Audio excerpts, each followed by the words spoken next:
అప్పుల బాధలు వెంటాడుతున్నాయా? అయితే 6 జేవిఆర్ వారి జాతిరత్నాలు ధరించండి. హాయ్, వెల్కమ్ టు మనం టీవీ. నేను మీ మనోజ్.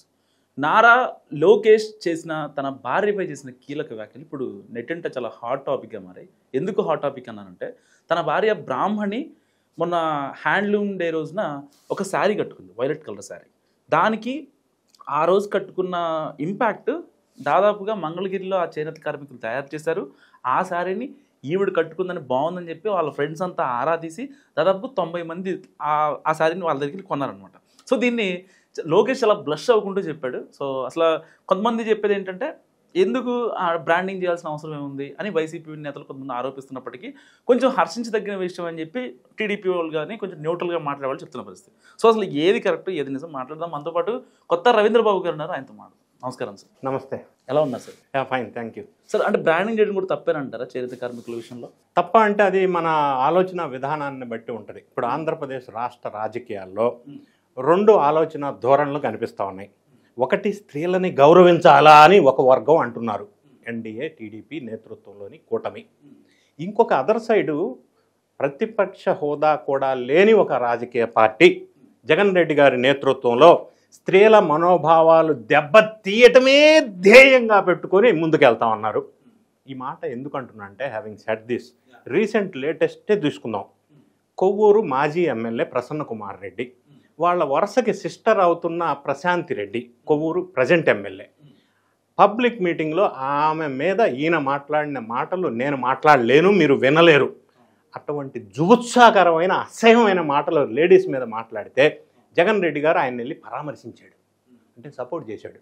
అంటే ఈయన భావజాలం ఆయన భావజాలం ఒకటే, అంటే లేడీస్ని మనోభావాలను దెబ్బతీయటమే వాళ్ళ లక్ష్యం. అంటే దాని ఎగ్జాంపుల్ ఇంకా చెప్పుకోవాల్సి వస్తే, అసెంబ్లీ సాక్షిగానే నారా చంద్రబాబు నాయుడు గారి భువనేశ్వర్ గారిని అనరాని మాటలు అన్నారు. అప్పుడు జగన్ రెడ్డి గారు అసెంబ్లీలో ఉండి చక్కటి చిరునవ్వులు నవ్వాడు, సపోర్ట్ చేశాడు. అంటే లేడీస్ని అసభ్యంగా మాట్లాడిన వాళ్ళని సపోర్ట్ చేస్తున్న వర్గం, పార్టీ, రాజకీయం ఒక సైడ్ ఉంటే, లేడీస్ని గౌరవించే విధంగా వ్యవహరిస్తున్న పార్టీ తెలుగుదేశం ఎన్డీఏ కూటమి. ఎత్ర నార్యంతు పూజ్యంతే రమంతే తత్ర దేవతః అనేది మనస వాచ కర్మణ పాటిస్తుంది, అవలంబిస్తుంది ఎన్డీఏ తెలుగుదేశం కూటమి. ఇప్పుడు మీరు ప్రస్తావించినట్టుగా చేనేత వార్షికోత్సవాల సందర్భంలో చేనేత కార్మికుల్ని ప్రోత్సహించాలా, వాళ్ళని డెవలప్ చేయాలా, ముందుకు తీసుకెళ్లాలా అన్న ఒక సత్సంకల్పంతో, మంగళగిరి అనేది చేనేత కార్మికులకు మంచి పేరు ప్రఖ్యాతులు ఉన్నటువంటి ఏరియా. సో అటువంటి ప్రాంతంలో వాళ్ళని డెవలప్ చేయాలంటే వీళ్ళు కొంత ప్రొడక్ట్ కొని అది 10 మందికి షోకేస్ చేయటం వల్ల వాళ్ళ జీవన విధానంలో ఆదాయం పెరిగే అవకాశం ఉంది. అవును, ఒకటి. రెండోది, లేడీస్ వల్ల వాళ్ళ బిజినెస్ పెరుగుతుంది.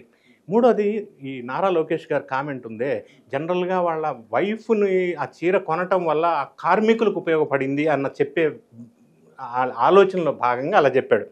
ఎందుకంటే ఎన్డీఏ కూటమి మనం ఇప్పుడు చూసినట్టయితే చేనేత కార్మికులకి కొంత కరెంటు రాయితీ ఇచ్చారు. అంటే మరమగ్గాలకి ఒక రాయితీ, మాన్యువల్ చేనేత మగ్గాలకి ఒక రాయితీ. ఆ విధంగా చేనేత కార్మికులను ఎలా ముందుకు తీసుకురావాలనేది ఒక లక్ష్యం పెట్టుకున్నారు వీళ్ళు. ఎందుకంటే పాదయాత్రలో వాళ్ళకి హామీలు ఇచ్చారు. ఆ విధంగా నారా లోకేష్ గారు ముందుకెళ్తున్నారు. మంగళగిరిలో బాగా పటిష్టంగా ఈ మద్దతు పెరుగుతూ ఉంది లోకేష్ గారికి, తెలుగుదేశం కూటమికి. సో ఈ నేపథ్యంలో చేనేత వస్త్ర కార్మికులకి మద్దతుగా వీళ్ళు ఆ విధమైన మాటలు లోకేష్ అనటం అనేది, ఒకటి స్త్రీలని గౌరవించటం అనేది అంశం ఒకటైతే, రెండోది తద్వారా చేనేత కార్మికులు లబ్ధి పొందాలా అన్న సత్సంకల్పం. ఎందుకంటే జగన్ రెడ్డి గారు ఇప్పుడు ఈ మధ్యకాలంలో లేడీస్ మీద మనోభావాలు దెబ్బతినే అంశాలు చాలా వెలుగులోకి వచ్చినాయి. అమరావతి రైతులు లేడీస్ పోరాటం చేస్తే వాళ్ళని హింసించటం, అదేవిధంగా వాళ్ళ ఛానల్లో లేడీస్ని అసభ్య పదజాలంతో అనరాని మాటలు అనిపించటం, ఇవన్నీ ఆలోచన విధానానికి దర్పణం పడతాయి.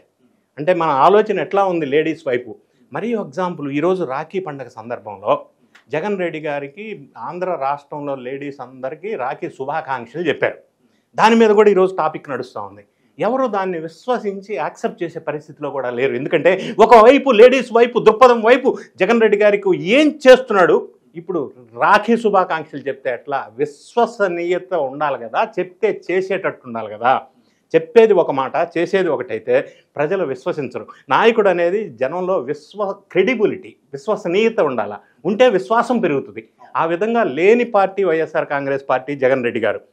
ఇప్పుడు లోకేష్ గారు అన్న మాటల్ని ఎంత పాజిటివ్గా చూడాలంటే మహిళల పట్ల ఉన్న గౌరవ అభిమానాలు ఒక సైడు, చేనేత కార్మికులను ఆదుకోవాలన్న ఆలోచన ఒకవైపు. సో ఇది గొప్ప విషయం, మనం అభినందించాల్సిన విషయం. కానీ ఇక్కడ ఒక్క విషయం సార్ ఫైనల్గా, అంటే బ్రాహ్మణి గారిని ఆవిడ రాజకీయాలకు దూరంగా ఉంటారు, ఏదైనా సహాయం చేయాలంటే చేస్తారు, పక్కొచ్చేస్తారు. వాళ్ళ డాడీ కావచ్చు, మామగారు కావచ్చు, ఇంకా ఇంట్లో హస్బెండ్ కావచ్చు, సో వీళ్ళందరినీ చూస్తూ ఆవిడ ఉంటారు కదా. అలాంటి ఆవిడని వీళ్ళు ఆవిడ బ్రాండింగ్ చేస్తే ఏమన్నా అవసరమా, చేయకపోతే ఏమైంది, ఇలాంటి మాటలు అంటాం వైసీపీ వాళ్ళు ఎంతవరకు కరెక్ట్ అంటే? బ్రాహ్మణి గారు సక్సెస్ఫుల్ ఉమెన్స్లో ఒకరు ఆంధ్ర రాష్ట్రంలో, ఒక గృహిణిగా, ఒక బిజినెస్ పర్సన్గా, మరి ఆమె వచ్చిన కుటుంబ నేపథ్యం కూడా గొప్ప ఫ్యామిలీ నుంచి వచ్చిన వ్యక్తి. ఏ రోజు కూడా రాజకీయాల్లో ప్రస్తావన లేదు. ఆమె పని ఆమె చేసుకోవడం, ఆమె ఇంట్లో బిజినెస్ చూసుకోవడం అనేది ఆమె చేస్తూ ఉంది.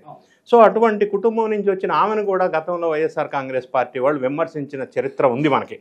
సో అది వాళ్ళ ఈరోజు రాఖీ శుభాకాంక్షలు చెప్పినా కూడా లేడీస్ యాక్సెప్ట్ చేసే పరిస్థితుల్లో లేరు జగన్ రెడ్డి గారికి. అంటే ఇదొక్కటి పరాకాష్ట, ఇదొక ఎగ్జాంపుల్గా మనం చెప్పుకోవచ్చు. బ్రాహ్మణి లాంటి ఉన్నత కుటుంబం నుంచి, ఉన్నత ఫ్యామిలీకి చెందిన వ్యక్తి చేనేత కార్మికుల కోసం సపోర్ట్గా ఉండటం అనేది గొప్ప విషయం, ఖచ్చితంగా అభినందించాలా. Thank you sir, thank you. Thank you. So ఇది రవీంద్రబాబు గారి అనాలిసిస్. చూస్తూనే ఉండండి మనం టీవీ.